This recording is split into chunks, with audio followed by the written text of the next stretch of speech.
Hi, Clinton Young families. I'm Mrs. Richardson, and I'm going to be your Clinton Young Lion reader today. I'm here with my two dogs. Titan is over there asleep. I don't know if he'll come over. He's a pretty big guy. My other little guy here, Gable, he's chilling with me on the couch. I'm interrupting his nap time. So he's going to sit here with me while I read a book to you. But before I do, I hope that everybody is staying safe, enjoying their time at home with friends and family, that you are doing some of that work on your packet. And I know your teachers have been reaching out and posting things online. So make sure you're checking Parent Square, your Clever page, Google Classroom, so you can be doing some other fun things that your teachers are posting. I know I've put a lot of resources on my page. So if you have any questions, remember to reach out to your teacher because we're going to have a lot of cool things coming your way and we want to be able to stay in touch. So I'm going to put my little friend down while we read a book today. I'm going to read, it's called A Chair for My Mother. You might have read this book before. If not, I hope you enjoy it. I don't have any kids at home, so I only had a couple of books to choose from, but I do love this one. Says, my mother works as a waitress in the Blue Tile Diner. After school sometimes I go to meet her there. Then her boss, Josephine, gives me a job too. I wash the salt and peppers and fill the ketchups. One time I peeled all the onions for the onion soup. When I finish, Josephine says, good work, honey, and pays me. And every time I put half of my money into the jar. It takes a long time to fill a jar this big. Every day when my mother comes home from work, I take down the jar.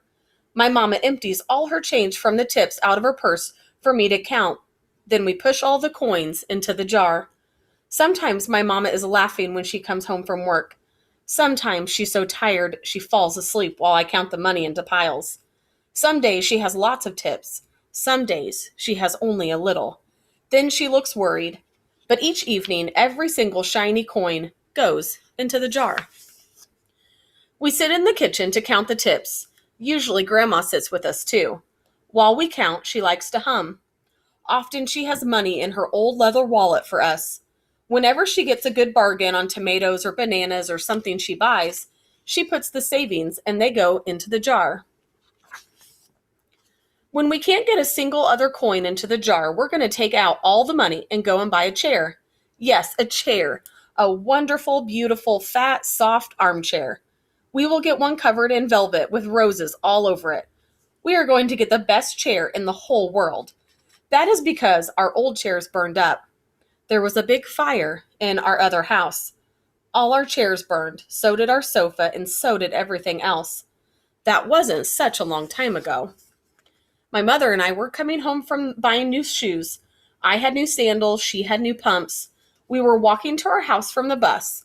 We were looking at everyone's tulips. She was saying she liked red tulips, and I was saying I liked yellow ones.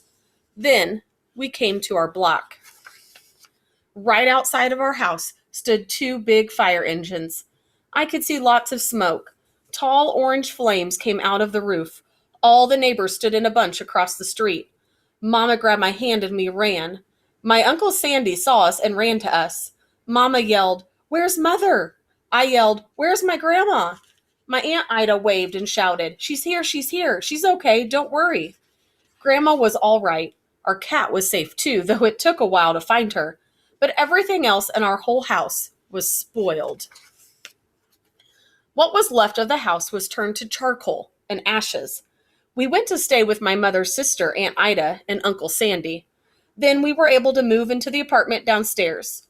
We painted the walls yellow, the floors were all shiny, but the rooms were very empty. The first day we moved in, the neighbors brought pizza and cake and ice cream, and they brought a lot of other things too. The family across the street brought a table and 3 kitchen chairs.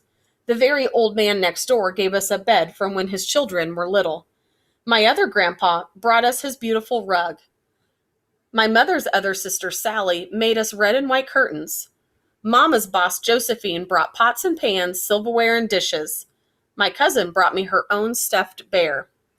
Everyone clapped when my grandma made a speech. "You are all the kindest people," she said, And we thank you very, very much. It's lucky we're young and can start all over. That was last year, but we still have no sofa and no big chairs. When Mama comes home, her feet hurt. There's no good place for me to take a load off my feet, she says. When Grandma wants to sit back and hum and cut up the potatoes, she has to get as comfortable as she can on a hard kitchen chair. So that is how come Mama brought home the biggest jar she could find at the diner, and all the coins started to go into the jar. Now the jar is too heavy for me to lift down. Uncle Sandy gave me a quarter. He had to boost me up so I could put it in. After supper, Mama and Grandma and I stood in front of the jar. Well, I never would have believed it, but I guess it's full, Mama said. My mother brought home little paper wrappers for the nickels and dimes and quarters.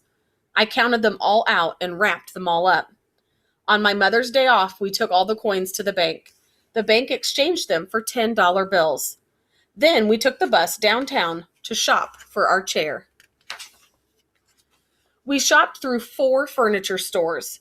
We tried out big chairs and smaller ones, high chairs and low chairs, soft chairs and harder ones.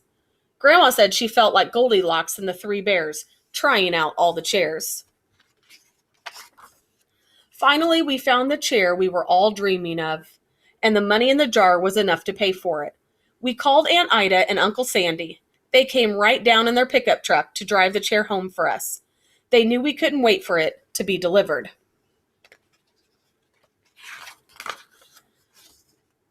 I tried out our chair in the back of the truck. Mama wouldn't let me sit there while we drove, but they let me sit in it while they carried it up to the door. We set the chair right beside the window with the red and white curtains. Grandma and Mama and I all sat in it while Aunt Ida took our picture. Now Grandma sits in it and talks with people going by in the daytime. Mama sits down and watches the news on TV when she comes home from her job. After supper, I sit with her and she can reach right up and turn out the light if I fall asleep in her lap.